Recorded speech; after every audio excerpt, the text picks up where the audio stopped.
Okay, welcome everybody live in our theater and those of you watching online. We're going to get started with the second event of the 2014 National Convening for Teens in the Arts, a panel to discuss this year's theme and the question of what impact teen involvement has on artists and art institutions. My name is Montgomery Alcott and I'll be moderating this panel with Shaquille Alberts. Thanks, Montgomery. Once again, welcome. My name is Shaquille and I'll be the co-moderator for today's event. I'm very excited that you all took the time to attend. And for those watching via live stream, thank you. We appreciate the continued support.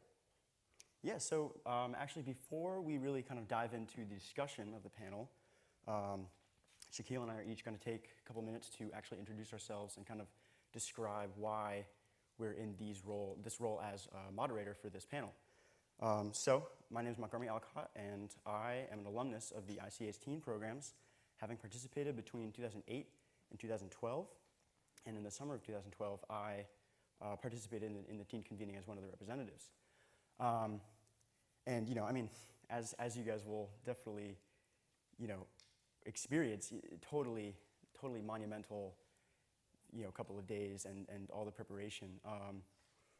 And not only, I think it kind of has shown me a lot about not only art making, but also, art education and the way that institutions work. And it's funny because, these are experiences that I'm really kind of still figuring out. And almost every single time that I reflect on them, I kind of, am kind of like enlightened to a new aspect of those experiences that and what the ICA has done for me that I don't think I've realized. Which is why I'm really excited about this year's theme of give and take and this kind of reciprocal relationship between teens and museums, because, it was like always pretty easy for me to look at, my relationship and be like, wow, look at all the, great opportunities that I've been given. It's obvious. But I think, so I'm really glad this year to kind of, with this lens flipped, I'm really starting to see how valuable to the museum, the time and the effort contributed by so many teens is. And so for that reason, I think, my experiences have really kind of become, this very organic development and kind of progression, really to having me, I think, at this event right now, for this panel as a moderator, because, I've been thinking about it and the idea of moderating, not only kind of activities and audience questions and the conversation between our panelists, and so I've kind of realized that, I think in a way, in all of my years at the ICA, I have been a moderator for the things that they've done, just as much as all of my peers have been moderators for the museum, and just as, the museum has been a moderator for myself and my peers. That was great, Montgomery. Once again, my name is Shaquille. My journey to the ICA was a little bit different from Montgomery's. In the neighborhood I grew up, art wasn't a big priority, and so it didn't receive a lot of funding. So growing up, I didn't have a lot of experiences with art or art museums. So it posed the question, how did you find out about the ICA? I will tell you, audience. I found out about the ICA through my high school. My high school was very big on community involvement and getting outside of the classroom into communities, and not just staying home watching SpongeBob all day, even though it's a great show. So every week, the principal would send emails to the whole school about different opportunities happening. And one day, I came across the ICA. It was by fate. It was in the stars. I don't know why I clicked on it, but something propelled me to. I guess I wanted a new experience. So I clicked on it, applied. A couple weeks later, I came in for an interview, and that was the first time I've been to the ICA. So when I walked into the doors for the first time, the first person I met was another young person, another teenager, which was very encouraging and very welcoming, which kind of represents, what the ICA is trying to do, which is, give young people a voice within the institution. So looking back in retrospect, I think the ICA is a great place because it kind of breaks the stereotype of what an art museum experience should be. It's not just for wealthy, elderly people. It's for everyone to join from all backgrounds, all age groups to come together and kind of connect with each other through the medium of art, share perspectives and kind of, create this greater thing. In addition, I think the ICA has helped me grow personally because it gave me more confidence by putting me in different roles and different leadership positions. Also, it gave me a place where I felt like I belong. Also, it helped develop me professionally because being a part of the Teen Arts Council, you're a staff member, so you're held to that standard and expectation. You even get like a cool badge. It's really legit. And so I felt like a part of a community, which helped me, thrive to be my best self every time I came through those doors. Magical.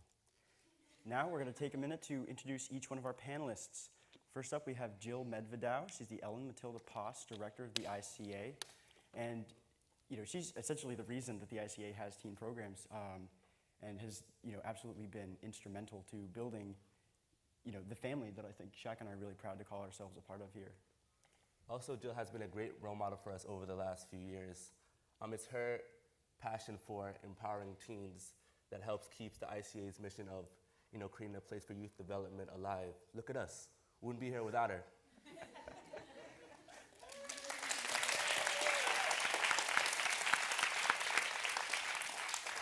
Next to her, we have Mario Ibarra Jr. and Carla Diaz, the two at the head of Slanguage, which is a Wilmington, California-based artist collective dedicated to open doors, community building, and teen agency, which I think is definitely exemplified by the fact that they were actually the artists in residence for the very first teen convening in the summer of 2009.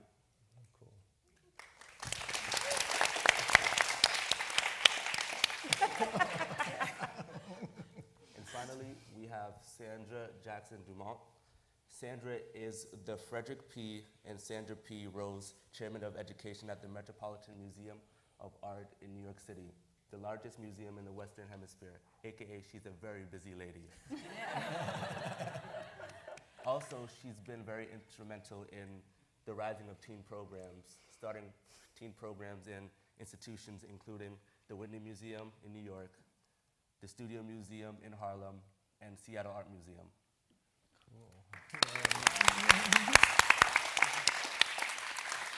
All right, and now each one of our panelists is going to talk a little bit about their experiences with teen involvement in the arts, starting with Jill Medvedow. Thank you. Thanks, Shaquille and Monty, and welcome to all our participants and guests. Park Avenue Armory, Whitney, Hirshhorn, the Art Gallery of Ontario, Museum of Contemporary Art Denver, Art Pace in San Antonio, and of course everyone here at the ICA and all of our colleagues and friends from Boston and beyond. So welcome to the museum. Our premise today is that teens who are immersed in museums have a far-reaching impact on the institution. I'm gonna go off script because I never cry in the museum, and that was good. You brought a couple of tears to my eyes, you guys. I could not be prouder.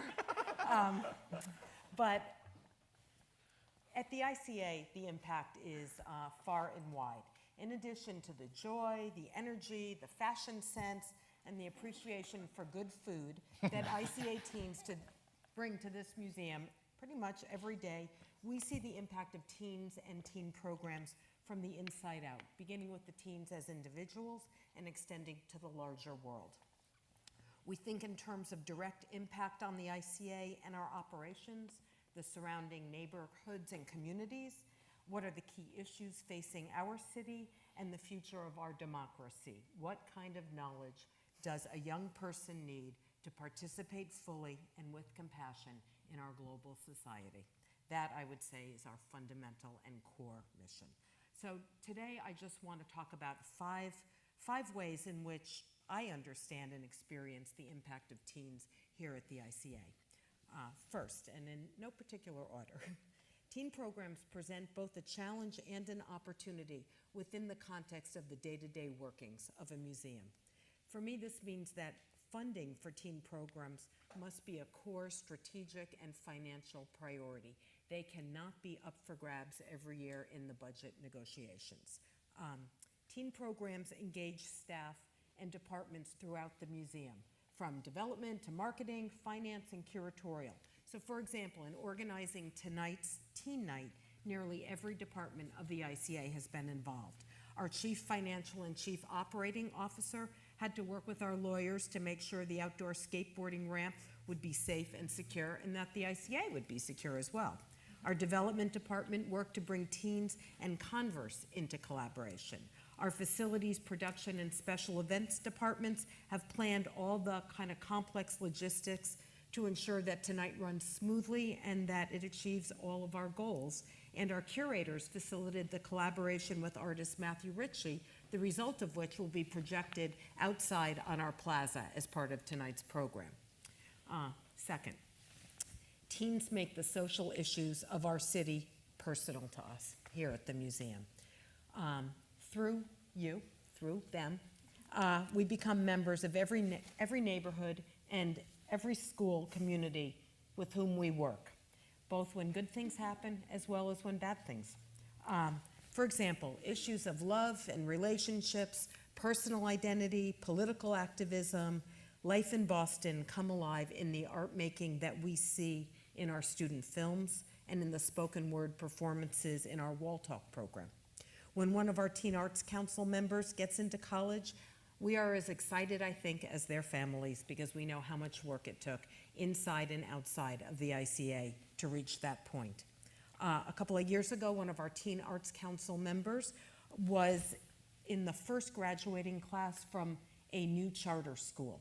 Charter schools have been a hot button issue here in Boston, and when that school approached the ICA to host their very first graduation, we were not only thrilled, we were full participants in that charter school debate. Every time a kid suffers from gun violence on the streets of Boston, we are all affected, but when it happens to the school or the street where one of our kids lives, no matter how safe we feel here in this beautiful building on the edge of the water, we know that keeping violence at arm's length is an issue that is in our house. Keeping it at arm's length is not an option for us. We experience firsthand the disparity of arts education in our schools, as Shaquille's talking about, both in terms of availability as well as in terms of quality. Too many teens attend schools with no arts. So this is in part what spurred the ICA to provide such a broad spectrum of in and after school programs, as well as our in-school program. So we just launched in the past year a new partnership with the Boston Public School District in which teens participating in our after-school programs get full credit in the Boston Public School system. We believe it takes a whole city to educate our children. Third is my most self-serving reason, and I think it's enlightened self-interest nonetheless, which is teens are our future audiences. They are our next generation of artists, our next generation of leaders, activists, electorate, and we know that when people participate in the arts as young people, that they volunteer more, they vote more, and they are empowered to make generational change. So we know that investing in teens means we're investing in ourselves. Fourth is teens help hold the ICA accountable. You guys have a good BS meter. You have a nose for what and who is authentic, and that kind of radar and forthrightness helps us stay relevant and avoid a kind of obtuseness that has often characterized the art world. And finally, teens are an ideal audience for contemporary art. I just missed one last thing there. All right. What we found here at the ICA is that the issues that artists traffic in today, identity politics, social structure and relationships, the new, connect well with teens, with teenagers. Every great art museum contains art and ideas that are relevant to teenagers. But contemporary art makes it a little easier, I think. It's new, it's exciting, and the artist is often around to unpack the work, interact with you, and share. And that kind of sharing is something that has proven to be a really rich experience for both artist and audience, teenagers. We often hear from chaperones on school trips that the reason that they're visiting the ICA is that their students have lobbied them to come to the ICA on a field trip. But what I've come to understand for me, and in closing, is that working with teens is a lot like working with artists. They both bring individual needs. They both require support. They both look for commitment. And the rewards, too, are similar. Insight, inspiration, satisfaction, and relationships, that same sense of belonging that you refer to. I guess this then is the greatest impact that you, and in this way I speak most directly to the ICA teens, have on the ICA. You bring love and truth to the museum, and we are all the better for it.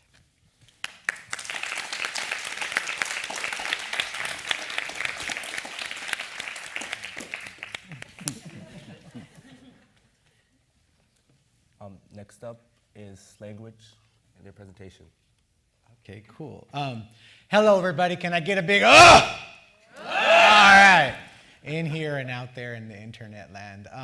My name is Mario Ibarra Jr., and this is my awesome wife, Carla Diaz, and we're going to talk to you a little bit about Slanguage Studio.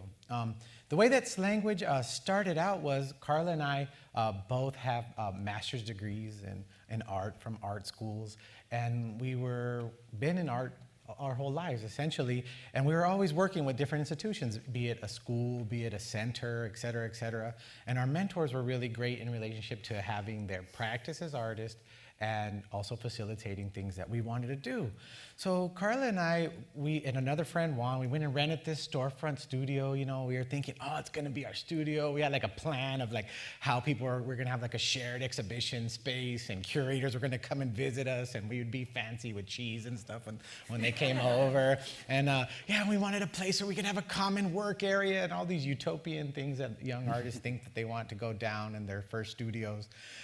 So in the neighborhood I grew up in was not unlike Shaquille's talking about. I grew up in this place called Wilmington, California. It's the port of Los Angeles.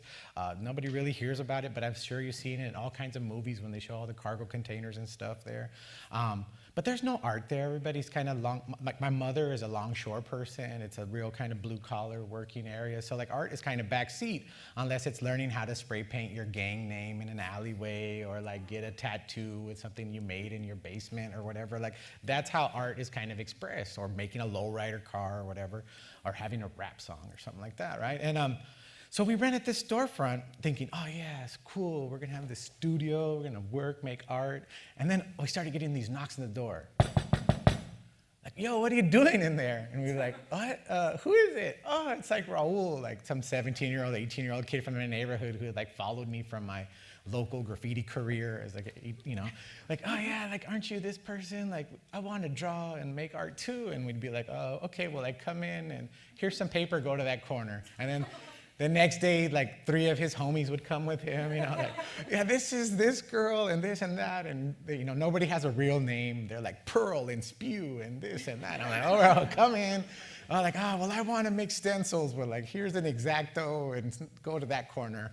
And over time, we found that we were facilitating these young people's needs for making art. It was like this de facto art school that was happening in what was supposed to be like my and our studio. And in that, we were really lucky to have people taking an interest in what we were doing, and curators would come and they'd visit me and they're like, oh, Mario, so like, what are you working on? A new performance, video, photo or something? And is this your photograph? And I'm like, oh, no, that's Pearl's. She's like the 17-year-old graffiti artist that climbs on everything. And oh, is this your drawing? Oh, no, that's this kid Dooms, and he does this and that. And they're like, well, what are you working on? And I'd have to like pause for a moment and tell them, you're breathing in it. You're breathing in what I'm working on. You're breathing in the space that I'm trying to create and facilitate and find pencils and find stuff for, these young people to work on. And that went on for about 2 consecutive years, where like my primary concern as an artist was to facilitate the needs of these young artists in my neighborhood. So like the idea of like, don't play or hate, facilitate, right? it's something that I really went along with. And I took it to a core kind of value, like this is what I need to do, because the guys that I had grown up with in my neighborhood, I grew up with about 7 boys on my block. By the time I was like 21 years old, they were all serving life a couple of them lifelong sentences in the California prison system, and a couple of them doing very long-term prison sentences in the federal system. And I was like, I didn't want that to be a kind of continuum of what the normative was on my block. I wanted there to be like a continuum of creativity, because I knew all these kids. I grew up with them. I sat in trees with them, and like when we were 10 years old and ate candy, and we're like, what do you want to do? If you had $1 million, what would you do? Oh, if I had $1 million, I'd have an underground base with like ATVs and every kind of arcade machine. Like, these kids had better imaginations than anybody I had gone to art school with. The problem was they didn't have a budget. So they resorted to alternative economies to fund these budgets for their projects, right? So they didn't have a support. They didn't have a hub, a place, a drop-in place, a place that they could go and have access to certification for different technology, right? They had the garage, and they had like the block, and they had the alley, and they had like those spots. So to be able to formulate a space where people could come together and to kind of grow was really important to me. And generationally now, we started in 2002. So generationally now, we've gone through a few generations. And in that we were in a specific community, it wasn't unlike how like gangs or graffiti crew systems grew. Like, there's like generations in a gang. So there were like these structures that are normally used for detrimental purposes in a community that are already existing, that we could kind of subvert and kind of rechannel into like the structuring of art apprenticeships. So like what happened was that first generation of kids, Pearl and Spew and these guys, ended up becoming our teaching staff. And then the second generation of kids were kids that were all ended up being kind of college-bound kids. So they all went away to art schools and are now coming back and are working with us in the studio. And they're now in their 20s. And what do you got to say, Carla? That's kind of like what I was thinking about. It's over. Go home. So thank you, Mario. So I just want to focus and just a little bit more on the teens and Language Teen Art Council. And as he kind of mentioned, when we started in 2001, it was very unofficial. It was like we were not intended to have any of the young people come to the studio. But then once we opened up the doors, it was like, right, everybody coming in. And then we kind of had to, the first year was like, well, what are we doing, right? And the second year is like, do what you want. And then the third year, we're like, wait a minute, you can't do what you want. Let's figure out, like, you can't do that. You can't do that. No, you can't do that, right? So it's like we have these meetings with a bunch of the older artists, and then have the teens set in these meetings and be like, well, we need a logo, Carla. Like, nobody knows who we are. They call us Sandwich and I don't know what. And I was like, well, okay, you want a logo? Let's find a logo. Let's have meetings with people who understand logos and what do we want to brand. And so it's like they really helped us to build, not only, I think, just who we are now, but I think as artists, it was a constant feedback. And so to make it official, we said, we came to the conference and we said, guys, we need to be more official. We need to focus on something. What do you guys want to focus on? And they decided that they wanted to focus on leadership and that they wanted programming more structured. So they were like, we want to have 10-week program, and we want to have, and so they really set up some of these boundaries, right? So we had these programs that we had young artists who were going to the different art schools that we have either taught at or were acquainted with, UCLA and Otis College of Art and USC, and all of these different young artists that were coming from these institutions that were like, Carla, Mario, like, I never taught in my life, but I want to teach, and like, I'm really scared, and like, how do I do? And like, teens, oh God, what do I do, right? And so I was like, calm down, breathe, let's set up a schedule, let's set up, a 10-week workshop, like, what will you do, how many kids? So we went through a whole series of curriculum, I guess, if you can talk about that in terms of like, and something that they wanted to do. And then they would come with ideas, and they would say, yeah, I want to teach a class about drawing and life drawing.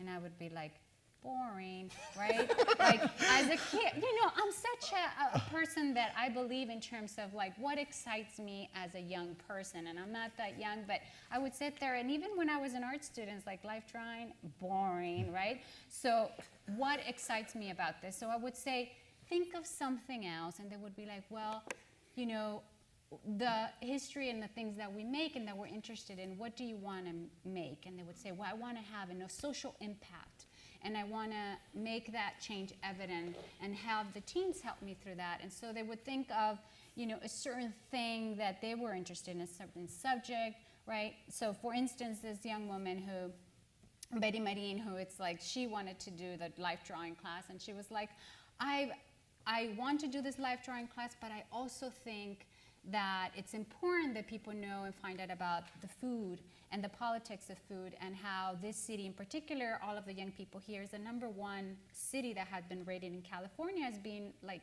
the #1 obesity for children, you know, like highest obesity in children. So I said, that's great, that's important, that's what you're interested in. So let's bring that into the classroom.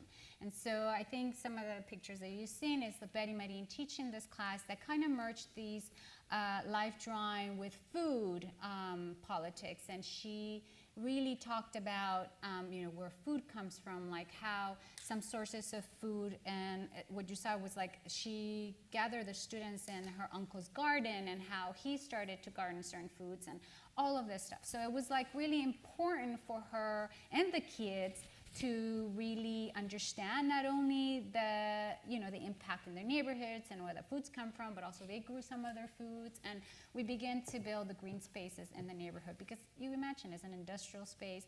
We are supposed to have only 3 oil refineries for the number of people that live in that community. We have about 6 or 7. So the #1 highest risk in the community that, you know, for the people and the residents is that they die of cancer. And so we have a lot of factors that are kind of affecting the community there. And we said we want to be able to work with, yes, the arts, but also that impact and how it has in our residents, and not just the people, the adults, but also directly to the teens. So, so we began these classes and these workshops, and really the intent behind it all is that we like to say we use art as a vehicle for education. We like to use art as a vehicle for education, to learning about the world, to learning about science, to learning about math, to learning about how to be better citizens, right? Anything that you want to do. And so that's what we instilled in our classes. And our Young Language Teen Art Council is important because they were like essentially young curators. They developed programs that they wanted to do in those 10 weeks that I'm telling you about, and they started from scratch, as if adult curators would go and approach an artist and do a project. They fundraised themselves. I said, how are you going to raise money? They're like, Carla, we want to do a swap meet. And I was like, okay, I don't have a space. Where are we going to do it? Parking lot. So all of our neighbors hated us. Like, we just blocked it off. We didn't ask them. We just took over one Sunday and like blocked everybody's parking, and we took over the space. And we said, we are having a sale. Do you want to buy, or you want to have your car? Like, you need to buy something. So we fundraised. And that's essentially how it happened. And the kids made a lot of money, you know, as you could see, you know, they had a band, and we had money, you know, to make this happen. So Language Teen Art Council, I'm very proud to say, one of the things that we talk about these end results, and I think as artists we've been able to kind of learn about this evaluation system, and how does this impact the community, and how do you see it growing? And you've seen some of the young adults that Mario was talking about, how they have formed down their own independent groups and have become very involved in revitalizing the neighborhood and the other spaces there in the city.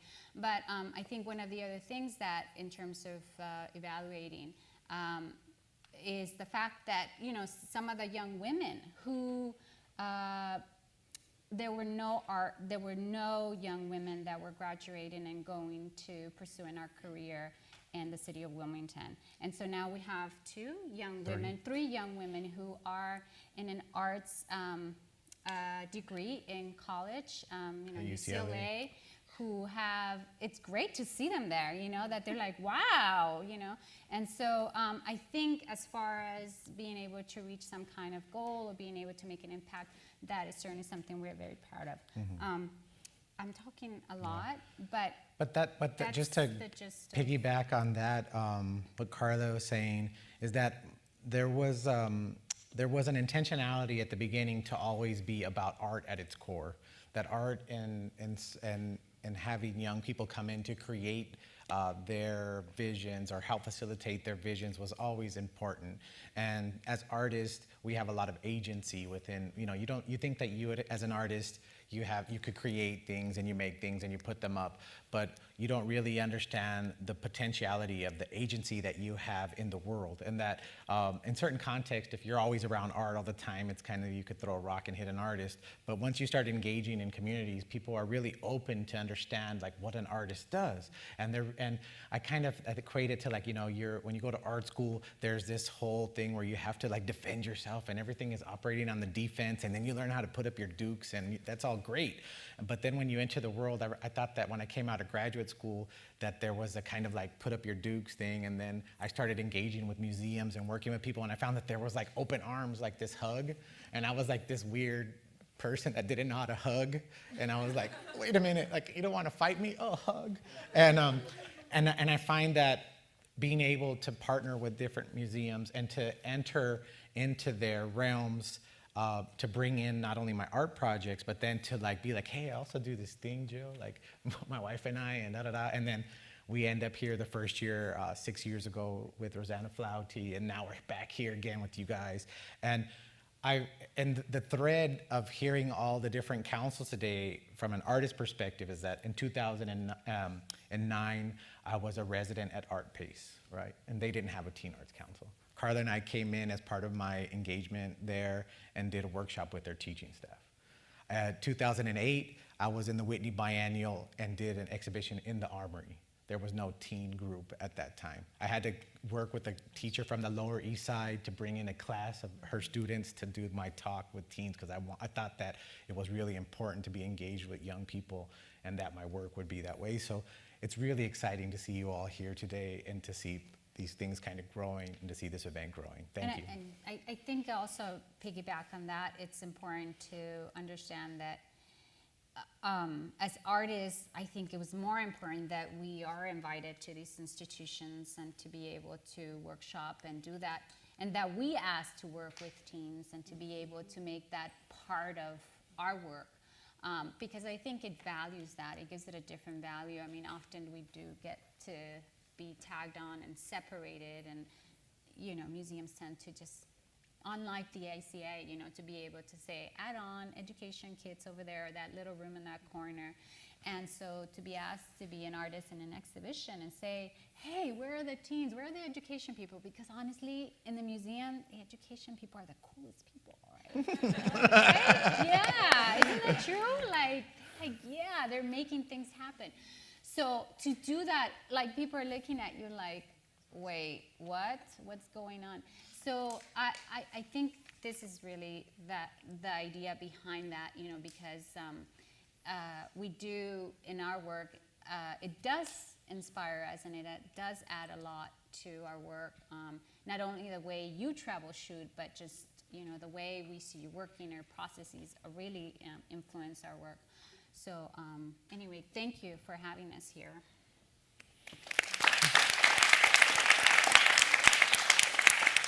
Wow, thank you guys. All right, Sandra, that's all you. All right. First of all, I am so honored to be here. Again, it's really nice to come back. And also, I want to thank the ICA for gathering people around this issue and making it an institutional issue. But also, I feel very, at once, old. And I'm not, but also very grateful. I mean, to see the Whitney program here, something I started in 1997, and to know that other programs that I've worked on have been sustained at these institutions. is a credit to the work, but also I don't think that a lot of youth workers think about their legacy enough. And institutions think about their legacy of collecting, but they also oftentimes don't think about the legacy of programming and the legacy of the people that they impact beyond the collecting walls. So I have such a short amount of time. I'm going to just say thank you again, and I will give you a talk or share with you some thoughts about the impact that youth programs had on me. Because when I was called to talk about this, I could have just put together slides of programs I've started across the country, which would be an easy thing to do and really great, and some people in this room would be in some of the pictures or something like that. But the thing that I think is really, I think most important to me right now at this place in my career is for me to think about why I've chosen to participate and do this work. And I think as you all grow into becoming engaged youth workers yourselves, and those of you that are youth workers here or out there in the web hemisphere, I think we have to think about why we do what we do, not just do this work because institutions have said you need to have bodies and butts and seats and have people walk through the doors. And it's not just because you want people to come to your place, but it's because you want them to think. And so the person that's from the Youth Insights program, when we started that program, we said that we wanted young people to think and not necessarily totally make objects. So we wanted a community of thinkers to grow out of that program. And so it's nice to still hear that quote from you in the pink pants. Okay, so I've been thinking a lot about youth voice, imagination, and museums, and this is my mother. And all things for me stem from a lot of places, but we were just talking about our parents here, and my mother's from rural Mississippi, and she came from Mississippi, and she went to California. And she arrived in San Francisco in a neighborhood called the Fillmore, which is where I grew up. It's the home of a lot of great things and a home of a lot of not so great things. But I grew up in the Fillmore, and I don't know if you can see it. Some of the slides aren't that great as they got bigger, but if you look on the far left-hand side, you see that woman in the yellow dress there? That mural actually just recently got painted over, but that mural I walked by every day, and I went to school, and seeing that mural was the manifestation of like some real amazing like soul. Like I would walk past, and all of a sudden I would try to mimic how she walked down the street. I mean, she had this bad brim on, and you could just feel the breeze like blowing in her dress, right? It was like trailed behind her. This is me when I was a kid, and I was very curious at that time in my life. This is me about 8 or 9 years old, maybe a little earlier. That's not a piece of paper I'm eating. That's like a popcorn ball. But I just shared some of this with some of my staff a few weeks ago that I'm just getting to know at the Met. And I was telling them at that age I was really interested in what it means to be cool. And over time, some of these words will like resonate with some of you, but I remember in the 90s, like it was like everyone was talking about copacetic, which really meant cool.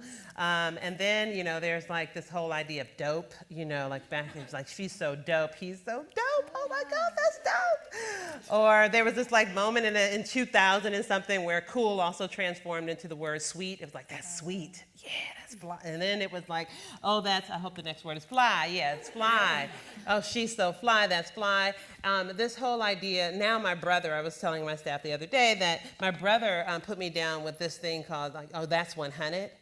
Not 100, not 100, but that's 100. Or that's a dime, that's a 10-piece, she's, top of shelf. Like there's a whole other like kind of thing. But now like cool also has this thing like, oh, if he's cool, he's got swag or she's got swag. But also I know this is a waning series of statements, but hot is still like here, right? No? Okay. I don't know what the contemporary word for cool is, but she's hot. Thus, she's cool. I bring all this up because I think that sometimes when we're thinking about youth programming, we aren't thinking about the elements of cool. In museums, we're thinking about the object. And we're thinking about how do I connect this person to this object as opposed to like, how can I connect them to something that means something to them? And so when I was young, I watched TV. I know y'all don't watch TV. I know it. You watch Netflix, but you don't watch TV. I watch TV. I was a latchkey kid. There were a lot of us. There were 5 of us, and I watched TV. And Wonder Woman was the bomb. She was like this woman. She had her own place. She had a clear plane. Oh my God, like she was fly. She actually could she went to this land of Amazons where everyone was I mean, drop dead gorgeous. It was run by women. I'm right. I mean, it's just like a superhero woman. Like she could do anything. And then, you know, as I went through and started looking at things, you know, like Miss Piggy was a heavy influence, and so was this green dude, her boyfriend, you know. And I'm saying all this because actually all of these things were elements of beauty. And I could imagine myself through these things, right? Through these images, And I know I'm dating myself with this one, but please tell me someone in this audience below the age of 20 knows who this is. Okay, so this is J.J. Evans, and this is not just J.J. Evans because he was funny and he was a character, but he also was one of the first artists I ever saw, first visual artist I ever saw, and he was on TV. And he lived in Cabrini Green Projects in Chicago, and there are all these class issues. His brother was like this amazing thinker, right?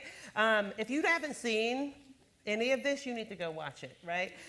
The mother was like a really good, you know, like mother and parent and cared about her kids. The sister could dance. The neighbor, Walona, was like interesting and political. And this was one of his paintings, actually made by a real painter named Ernie Barnes, who also was an athlete. And so I started thinking you can be an athlete and a visual artist at the same time.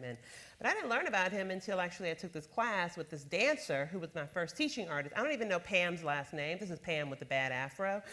Bad being good. And this was the community center where I learned how to dance. I took ballet and jazz dance, and the woman who came back to dance had gone away to college, and we didn't know what she studied. We just knew that she went away to college, and she came back. And then there was like this amazing moment where she started talking about the politics of style. She didn't say the politics of style, but now I'm older, and I'm looking back, and I have all this knowledge. I can kind of address it or process it as the politics of style. But she started talking about how people that actually did things actually presented themselves in certain ways. And for her, the afro was a really important thing. And so thus, because I loved Pam and I admire Pam, and she was like a mentor to my 8-year-old, 7-year-old self, I actually loved afros. And I could not have an afro because my hair was too curly or whatever, right? And so Pam actually represented for me Angela Davis. This is an image of Angela Davis, a very famous Angela Davis image. And she represented for me a thinker. I'm going back to this thinking a lot. You can hear that, right? And she also represented someone who was strong. She was fearless. She leaned into discomfort, right? She also was someone who believed in culture, who she wanted people to understand their history. She wanted them to understand context. And this is part of what she was fighting for. It just wasn't about being a fighter to be a fighter, or being a revolutionary to be a revolutionary, because now we talk about being a revolutionary, but these folks were putting themselves in harm's way, right? This wasn't just like an idea. This was reality. So then, but she was fine, right? I mean, like, you can do all that and wear 4-inch heels? Like, really? That's the 4-inch heels. But, you know, the idea that you could actually be a thinker, you can be stylish, you can be a revolutionary, you can do all these things and actually be every bit of yourself at different moments in time, right? And so all of that afro start playing into who I saw as being great music makers and great thinkers. And so this is like everyone from Michael Jackson to Barbra Streisand. I mean, I loved anybody that had an afro.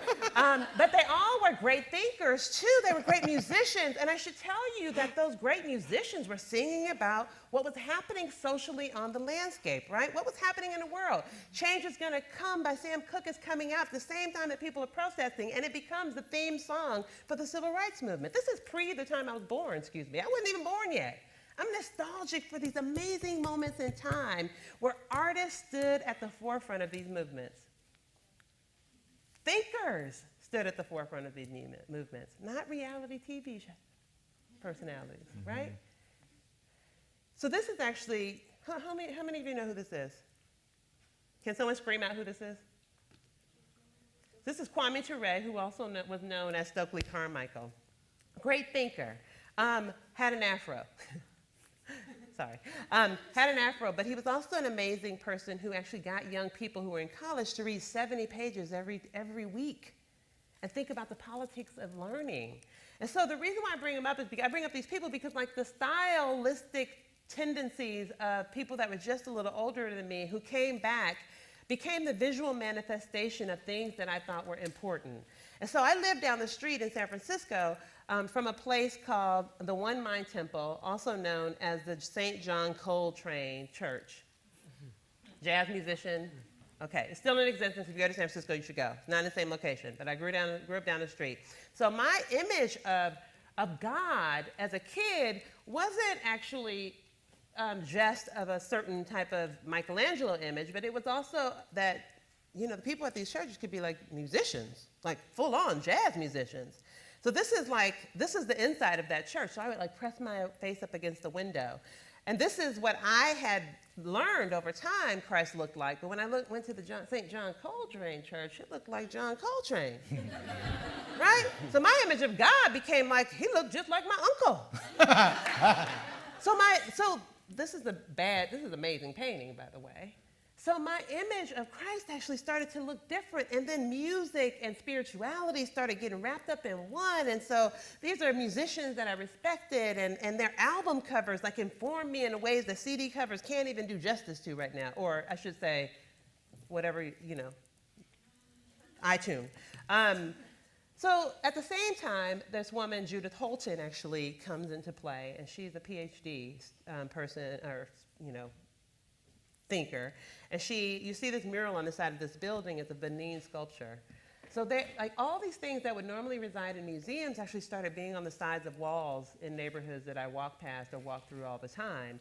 And inside of those walls, of those places where those murals were, we actually had performances and programs.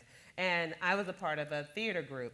And so these are like posters of, like literally, I was 10 performing in a piece called The Day Black Folks Left the Planet Earth. Or, you know, Reflections in a Dirty Mirror, that was about Kemetic culture or Egyptian culture. Or The Black Flash was about a superhero that came back and rescued the community from itself. And we were children thinking about these ideas, but we were curious about the world. And so these artists came back into this community and connected us made the connection between objects, performance, and world issues for young people. And so I actually didn't think that the world was such a small place. I thought the world could be out in space. So Sun Ra is a musician, a jazz musician, who thought about that, this idea. So I went to a theater program as a kid that was based on Afrofuturism, this thought that you can imagine yourself beyond your physical setting. So much so that my dance teacher actually was a performer with Sun Ra, came back, and this is her performing on Saturday Night Live. I know, right? These are the people that come back to communities. These are the people that come back to communities. You are the people that will go back to your communities. And so at the same time, I know I have 1 minute left, at the same time, the Sugar Hill Gang album came out. Y'all don't know nothing about that, but anyway. The beginning of hip hop, right? And this is 1980, and this is my rap that I wrote when I was a kid. When I was young, I wanted to be a pimpin' girl with a PhD, and now I'm old, I'm just that big enough to pull that. I'm pimping high, I'm pimping low, I'm pimping on the 20th floor, I'm pimping fly, and I'm pimping good, I'm pimping all that I thought I could. This is me imagining myself. It's funny, right? It's comical, but on some levels, it's me imagining myself with a PhD, being a great thinker, but recognizing that in the community I lived in, all these challenges existed, that I needed to take up arms and shoot somebody in order to, like, this is the neighborhood, right? Because what? Crack cocaine had come into this community in the 80s, right? And so then, as I look forward, I started to think about like these things that were connective tissues for me: power, the church, music, art. And then I needed to get a job, and then I realized that, oh wow, my personal thing needed to be connected to this institution. That, oh, the distance between the institution and the people there was a huge disconnect. Right? And so how could I actually take all these qualities that were personal qualities of generosity, et cetera, that I learned back in those days in the community and connect them to something that has historically been considered or pictured as cold, insular, not about people, right? And bring those things more closely together. And so then I started working in museums because my image of those objects actually was shifting, right? Because the seeds had been planted a long time ago. So I think museums are the greatest Jedi mind trick known to man. That's the Jedi mask, right? So how can we actually shift these things into these, they are these things, but how do we let the world know what you guys actually are in on? This is such a small community for such great stuff that's happening. And the reason why it's small sometimes is because we actually don't become the ambassadors of this great work ourselves. we need to tell everyone about the fact that these places are great risk-taking places. They are places where you can build relationships. And I will always talk about the physical and visual manifestation of soul, because museums are these places where soul, rigor, and relevance actually take up residence.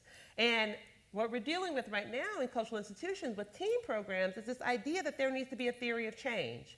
There needs to be one where both sides of the equation are valued. Not that seasoned people are giving things to the younger people and younger people are coming to transform the organization and older people have nothing to contribute, but there's a relationship there. There's something that everyone brings. And moving things from fear-based to assured to little and big and little, like this balance that goes back and forth. So I'm just going to put this up. I'm not going to go through them, but these are the things over the years I've realized exist to transform institutions. These are some of the steps, not in this linear progression, but you need to, as an organization and as individuals, participate in these 12 steps in a lot of ways that help change organizations into places where they can be these sites for the dynamic exchange of ideas, where young people's voices are heard, but you don't bankrupt yourselves of your experiences as adults or older adults so that they aren't learning anything. But there's a level of reciprocity that exists in order to transform organizations and keep them having the staying power. The reason why I told you about how I grew up is because I actually think that I know that I was you years ago. And I decided to actually do these things, and I didn't do them knowingly, actually. I did them because it just felt right. And now I'm at a place where I can actually be much more intentional about my practice. So I actually thank you guys for being here today, and thank you for letting me share this and show you where some of my stuff comes from as well in order to sustain things. And there you go.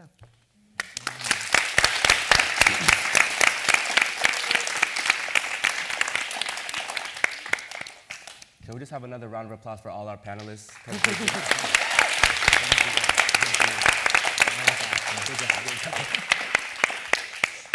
So now we're going to move into the main discussion portion of our event. So we're going to throw out a couple questions to the panelists and see where the conversation flows. Hopefully it's like a river on an ocean sailing towards an island of enlightenment. Talk to me, Shatil. Talk to me. And after the discussion, we're going to open up a Q&A. So if anything starts to percolate, hold on to it. Keep it in your pocket for later. So the first question is, what has been the most impactful effect of teen involvement on your institution or practice? I can say something. Yeah. So from the gate, we had young people coming into the studio, and I told you the initial intention of the studio was for me to have a studio. And when they all started coming in and like taking over, essentially they kind of took over my life and took over my art and everything I thought. I kind of gave myself, and we gave ourselves and our space over to them. So people would come in, and when I told you these curators would come, and people would come and they would say, well, what is this? And I'd tell them whose work it was. And then I'd have to tell them, you're breathing in it. And then I'd be like, well, they were like, oh, it's good you do that to keep them out of trouble. And I would always respond to them, well, like, keep them out of trouble, it's to keep me out of trouble. So like, on the flip side of that, being a facilitator for that, besides keeping us in the know, it also kept me with the focus in relationship to the importance and relevance of the voices that we were helping to formulate. And so it kind of gave me a place to step back and for me to, as an artist, be able to look and to listen, as opposed to always being the one in the forefront talking and putting things out there. Yeah, and just I could add to that, I think the teens have helped us to develop a language, or called language, to develop this kind of language together that would be embraced not only through art making, right, through street culture and aesthetics, but to really develop this new language of how we communicate as artists in a contemporary art world with contemporary issues that are concerning us in our lives. And that's why we named language, because we were making work that was relevant to the streets or what we grew up in. And we wanted to always develop this, in our sci-fi kind of mentality, we wanted to, I don't know if you guys are familiar with the movie Blade Runner, but there's a scene, very famous scene there that, Edward James Olmos is talking to this Chinese man in the street, and he's like communicating with him in this kind of new language, a kind of like language of the future. And so we, as artists, wanted to develop something new, something different. And so I think as the impact that teens have, because you guys are the future, right? You are the next generation. We work together to create this other language for ourselves and for our communities. Good. I think looking at how young people ask questions, and also lean into discomfort. It's whether fearfully or boldly or bothfully fearfully. I think it also has given a lot of people that work at institutions agency to do the same. Because I think also oftentimes museums in particular, or arts organizations of any discipline begin working with young people, as I mentioned earlier, as a way, the mandate is we need to get more young people here. And then somehow along the way, if it's done right, they actually realize getting more young people here is a byproduct of good work. And I think that kind of rigor and the kind of interdisciplinary or interdepartmental work that kind of comes out of the best practice is actually given agency by young people when they push, and say, I want to be here. So. You guys have great sense of fashion. You keep me hip. I mean, you tell me, like, Carla, those shoes are bad. Like, you gotta change, like, those words, right? Like, they change. And so you guys are in with what's going on. And I think that's so important for contemporary art to be made. Yeah. I think there's a tendency in contemporary art to think, in contemporary art museums, to think we kind of have a lock on the new. We speak to ourselves often. And for a long, long time, it has been a world in which the conversation was fairly, it existed around the globe, but it was very class-based, and it was very insular. And I think maybe the greatest impact that teens have on the ICA is to really break through any sense of insularity that we might default to.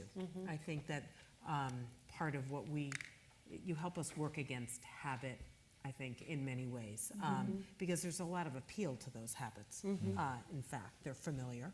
They have a lot of perks. Yeah, no, it's true.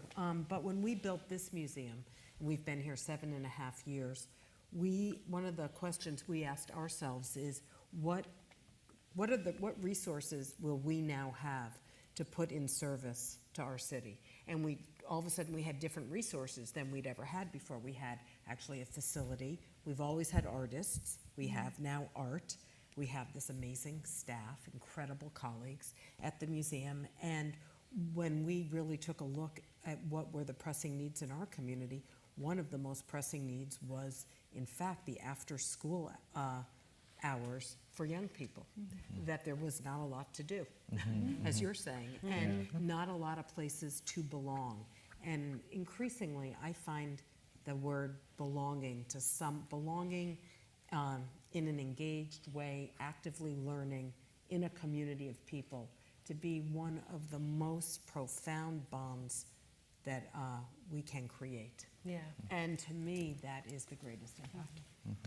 Can I just add one thing to that? I think one of the greatest gifts, I think the places I've worked and I personally have gained from working with young people is that they ask why. And so what? Why? Like, you don't get a cookie because you're a museum. You know what I mean? You don't people building it and they will come is not an option. Like, everyone's competing for your time, and so you have to choose us, right? You have to decide to befriend a museum. And so here's this opportunity where I think young people have said over and over, you know, either that by voting with their feet, or saying it with their mouths, like, I'm interested, I'm not interested. And I think sometimes the default in museums is that we don't learn enough from those experiences of people voting. We assume, oh, they just didn't get it. It's like, no, they didn't like it. You're right, exactly. It's not that they didn't get it, they just didn't like it. They didn't want the thing you're offering. And so how do you create, so that's what young people often bring, is this idea like, you know, I actually don't like you. Yeah. You know, I think something you said, though, Sandra, I like a lot, which is it's also an opportunity to feel very, to see the value in what we as the adults bring. Yeah. That it is a genuine exchange. It's not that just because you say, so what and why, makes that correct. Yeah. In fact, Yeah. often it doesn't. Right. But that, in fact, it's an opportunity to kind of re-examine, in fact, what is it that we can bring and explain and open up? What can we unpack? What do our collective experiences model for you, at the same time as what does your youth open up for us? Yeah, and I think a kind of authenticity and honesty that Sandra is talking about a little bit is, I heard in just two instances, two examples, quick ones. I remember being in Chicago and being at this big thing that all these chefs had organized because they wanted to bring in better foods into the public school system, and they had all this food for the kids, and like all these little ones are going up to the microphone and doing like poems and things about their lunches and how they're going to change their lunches and how the cafeteria food had impacted their lives thus far. And this little 8-year-old girl came up with like 2 pigtails, and she got on the microphone and she's like, I just want to say that cafeteria food is nasty, right? That was one instance. The second one is, I remember we took this, we had this little boy that was part of our Slanguage Juniors crew, and he never spoke, and he spoke to his brother and sister all the time in Spanish, so we were like, oh, he just speaks Spanish, he never speaks English, you know, we have to talk to him in Spanish, and he just doesn't talk, he's shy. So we didn't bother him about that, but he was always there, and always, so we took him not to an art museum, but to like a local historical museum, like this house, the founding father, the neighborhood's house, and all this stuff, and we went through, and they were showing us all of the kids this guy and his family had, right, all these, there were like 10 kids, this is, you know, it's at 1800s, and they asked, why do you think he had so many children? And little Abran raised his hand and he said, for protection. Like, there's like, we looked at him like, what? We were astonished that he said that, but then he was like, he speaks? Yeah, in English. I only spoke Spanish. And then I said, I thought you only spoke Spanish. And he's like, yeah, well, you never talk to me, but in Spanish, you just, you know, I speak English really well. It's just that you always talk to me in Spanish. And I'm like, oh my God. So it was really funny. We're like, oh my gosh. So honesty in that sense always keeps us like, yeah, on our feet. But I think that also like influences in terms of art making. I mean, not just hearing this stuff. Because for instance, the kids in that small space that you saw, we would have everybody's exhibitions, you know. I mean, residency artists, our young, you know, assistants exhibitions, bands play, you know, programming, lectures, community things happening, you know, all in that space. So everything has to be on wheels.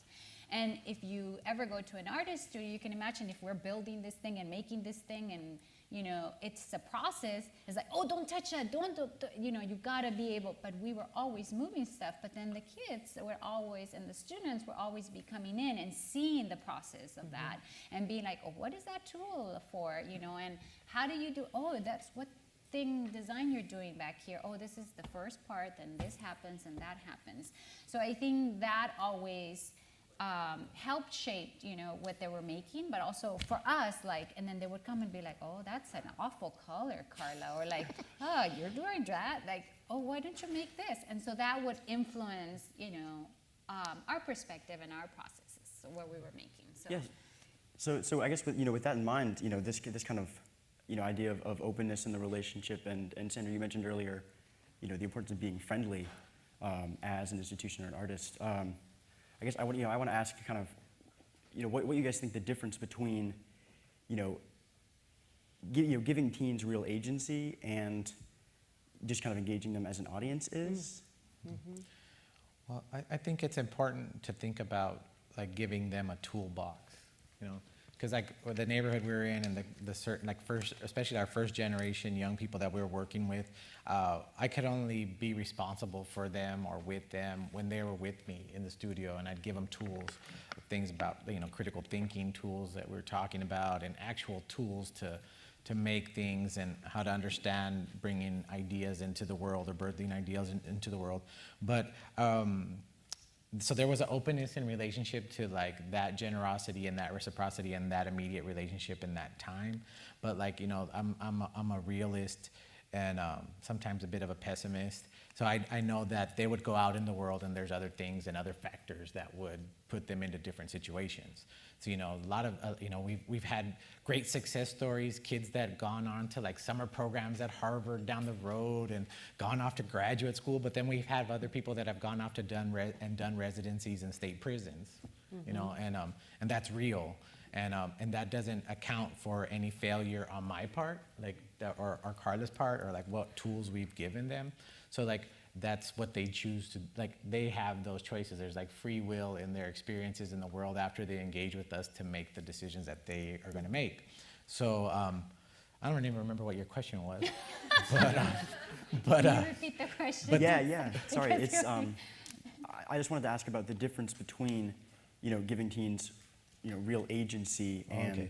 Yeah, no, so I think the agency has been able to give them the tools to take on these kind of leadership roles, and what they do with those tools, like if like for example, they'll take tools to start their own political organization or their own art collective, but then they've also done things like start their own graffiti crew and go to jail because they know how to run 20 dudes from the street that go tag things, you know what I mean? Like there's like a certain tool set that I give with them, but they have a free will to go out into the world and use those tools, and I have no control over that.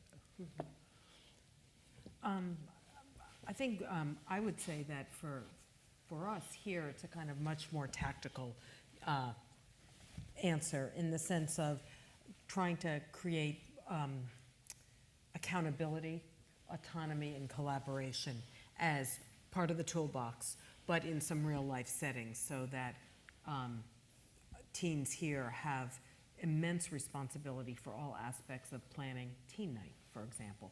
And that might range from trying to figure out what the program is, which is a very fun part, to also trying to do surveys exit surveys for the other teens as they leave and have to input the data. Sometimes our teen nights, most of the time, they're fantastic, but we have had a few that were less than fantastic.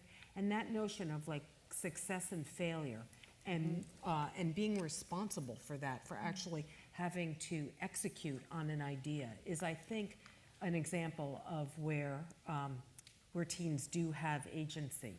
Because in fact, we allow them to succeed. We also allow them in many ways to take a risk, which implies failure, which has a lot of upside.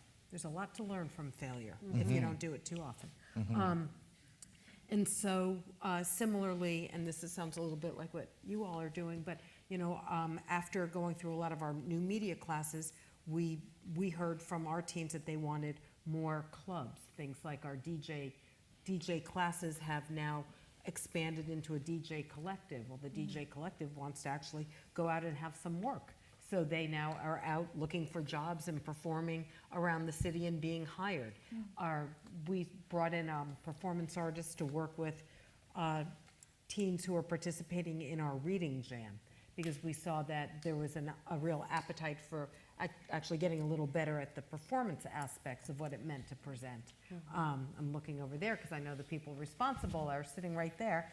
But we now have a slam poetry team that goes out and competes citywide and actually regionally now. So that the idea that there's almost an entrepreneurial aspect to the work that gives, I think, real agency to both owning an idea but actually executing on an idea. And I think that this notion of idea, concept, execution, accountability, and the willingness to accept failure as well as success is part of the difference between agency and audience. I think that's an excellent question, and I think oftentimes youth workers have no idea that there is a difference. And so I think with, in terms of engagement, just building upon what's already been said, I think that a lot of times as museums, we spend a lot of time talking about welcoming young people. Like, we need to welcome them, and that's it. And, you know, I mean, that's one tiny piece of the pie, right? And then doing things that engage them. And a lot of times there's conversations about some of those engagement experiences feeling way too crafty. And you all want to take away skills, like things where you can actually up the ante on things, as I understand it, because that's what I want as well. I think agency also comes with, like you were saying, accountability. So when you get to the place where the muscles are built up enough, where there's been enough experience where you actually can have a certain kind of banter with your older colleague who is considered the paid employee of an institution, that's a different type of conversation, right? Where we can disagree and agree in a forum that actually has a little bit of tension, but it feels much more like the real world you're about to embark upon, where there's a high level of accountability. And sometimes in museums and art spaces, places feel very padded and comfortable, like if you fall, you won't hurt yourself, and that's not real. Right? And so how can we create an environment that actually mimics the real world but has a safety net in place, but the safety net will bounce to the ground and you'll hit your butt. But you'll bounce back up, right? And we'll catch you and throw you back in the net. You hit again, and then the next time it may break, and you'll be fine because you'll be a little bit more muscular. So I think it's really important for us to think about, like, how do we empower young people, but empower them with the realities in place, but also with that Sun Ra kind of imaginative spirit kind of in the background. Like, you'll just test the water each time a little bit more. So don't hamper that ability, but give people like a realistic kind of picture of how it exists in the world. So Awesome. Thank you guys. So, I mean, Shaq and I have plenty of more questions, but we definitely want to take some time to get some questions and comments from the audience. So if anyone in the theater wants to jump in, please raise your hand and we will get a mic to you and just try to wait till it gets to you.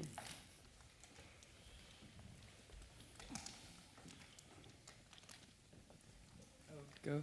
Hi. Hi. hi. So I just had a question, like, while you guys were doing your introductions.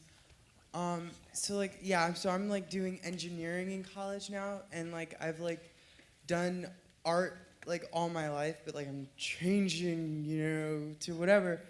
And I just wanted to know like your opinion on like the impact of having like that artistic outlet at all times, even though my major is going to be like entirely science. I started out as a biology major. I also, you know, in this context, we're talking about programs that I've worked on as an educator, and I'm also a curator in modern contemporary art, like in the rest of my life, and was a deputy director of a museum, and I was, you know, I'm also an artist that works in social practice realm. You could do whatever you like and do it in whatever way you want. In fact, in contemporary society, particularly in contemporary art practice, there's an increasing and growing level of value placed on people that think about their practice as an ecology or a constellation. Whereas I think years ago, there was this very, like, choose one thing. And so I say that you can see it as an outlet if you like. You can also see it as a balanced part of your practice.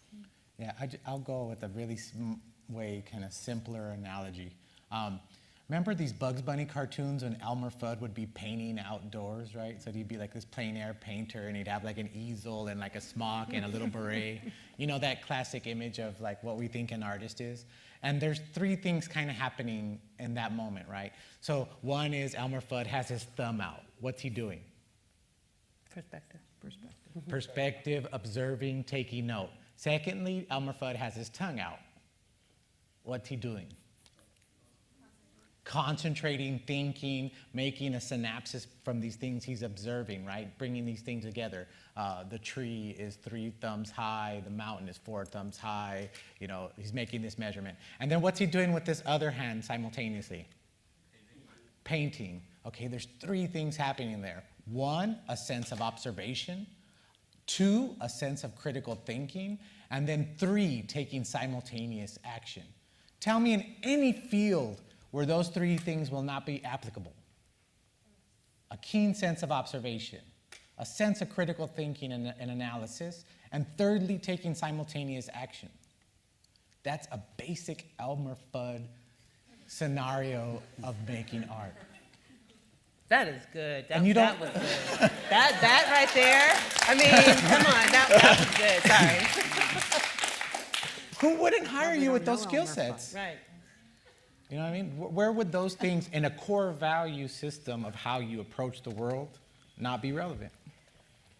I'd add just one thing, make the world a more beautiful place. You're gonna have a lot of the skills and means and opportunities to do so. Any more Yeah, questions? and, sorry, I just wanted to respond to that too also. My background is in multidisciplinary kind of practice. And I have to say, to add on to these great, perceptions of that, I actually, started to take classes in art and theater and just what I was really drawn to at a young age. And I wanted to be a math major, but I'm really terrible at math. So my pursuit into being, that kind of math major kind of set me to explore these other performative and visual arts careers. And then I just started discovering other talents, which I'm sure you guys are all kind of already know and are in tune to. Like I'm really good at observation and details, and so some of the people at the studio really hate me for that because it's like that line is crooked, it's like that's and like it's like details and observations, and I hate it because I want to not see it. But then there's things that you might be able to balance, like your biology somehow might play into your practice. So I think there's always not to disregard that because that's kind of disregarding something that you are keen to. For some reason you're attracted to. For some reason I understood. If somebody would have told me like 20 years ago that my desire to be a mathematician was because I liked also organizing and paying attention to details, I would be like, oh wow, that's it, that's why I'm attracted to math. But I didn't discover that until I kind of went through this journey. So I think, not disregard it, but I think being open to, other practices, that would be great. And how that influence you. Great. New question? The gentleman right there. Yeah, if you could maybe stand up too, that'd be great. Thank you. Hello, my name's Joy. I'm from the Hirshhorn in DC. I had written some notes and some questions right now. I just have maybe one question. And I was wondering if you could give some advice to both like uprising and budding and already very experienced teenagers that are in this room, and maybe if they're watching on the interwebs or whatever, advice about how to like navigate around or maybe jump over, dig under, deal with like obstacles that have some teens stuck and or maybe daunted by different experiences. Well, my response, I hate to be the one that's always shooting first, but my response is seek mentorship. Seek mentorship because there's people that have got, everything seems new and, oh man, I'm the first one experiencing these problems. But there are folks that have kind of been there, done that before you, and can help provide a model for you to go into whatever it is that you're doing. And then secondly, create, in any other context, I would call it a gang. Like create a gang, a crew. You need a core support mastermind that you can like cohort, that you could come to and bounce ideas off of and get their responses from. And your peer group is gonna be, like I tell my students this all the time, that your peer group, like I'm your teacher, I'm kind of up here, I take attendance, I make sure you're not killing each other.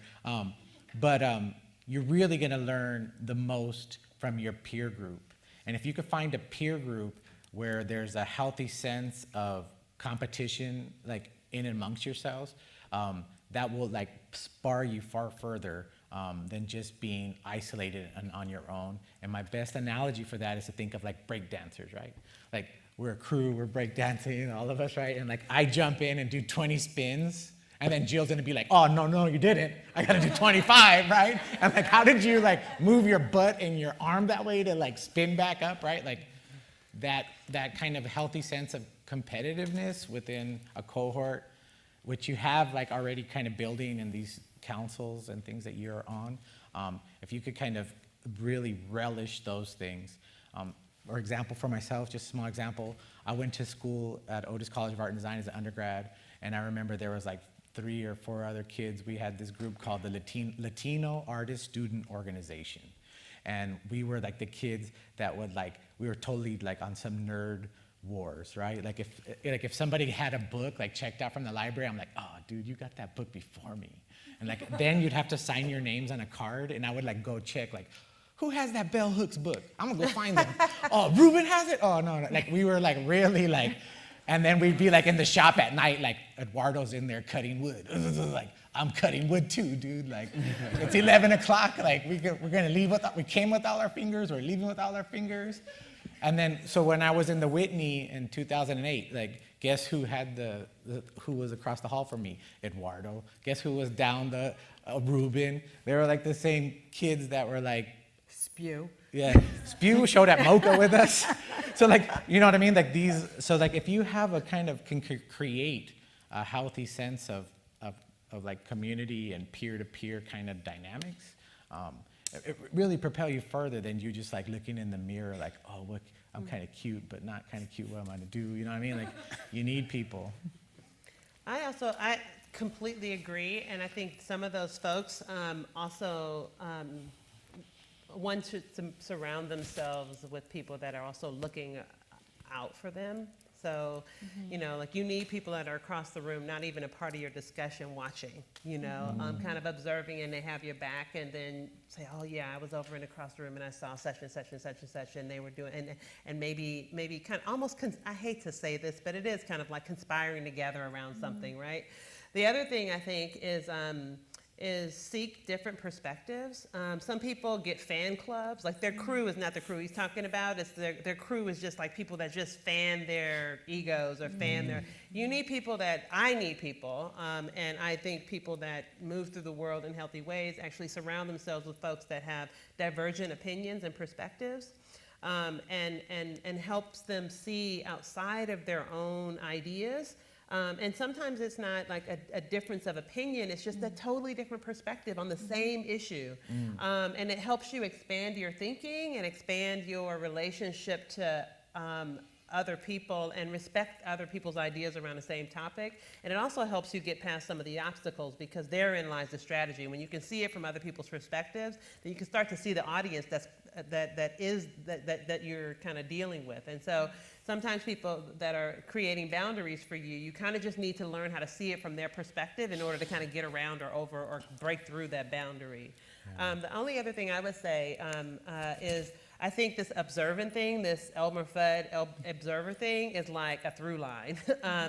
I think sometimes we're so caught up in like seeing the obstacle that we aren't observing the mechanics of the situation. Understanding kind of what is actually happening versus what one perceives is happening, and just taking down the facts, and then from the facts figuring out how to get around it.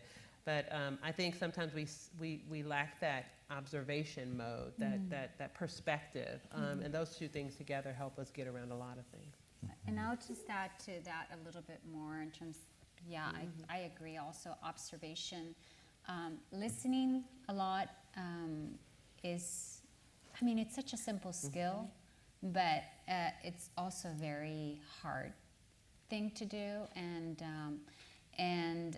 that in terms of communication, in terms of being able to create something, in terms of being able to work with people and having relationships with people, having relationship with students, having relationships with mentors, having a relationship with organizations, it's really an important skill, and I think you are always sort of maneuvering around that. You're always juggling all these things, you know, observation, skills, right, and action, and learning how to do that. I think in your own individual whatever departments or whatever, if you go on to become an artist, I think are going to help you succeed a lot, you know, in whatever you do.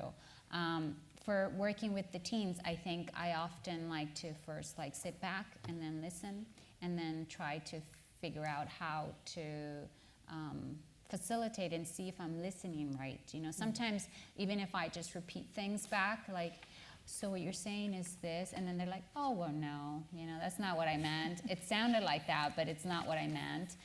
So is this kind of how you see this happening? And sometimes we do have a vision, right? But not all our vision is going to be the same, right? We all have different perspectives, like she said. So that's always really helpful to when you communicate with, I think, with your peers, but also with other adults or people that you're working with.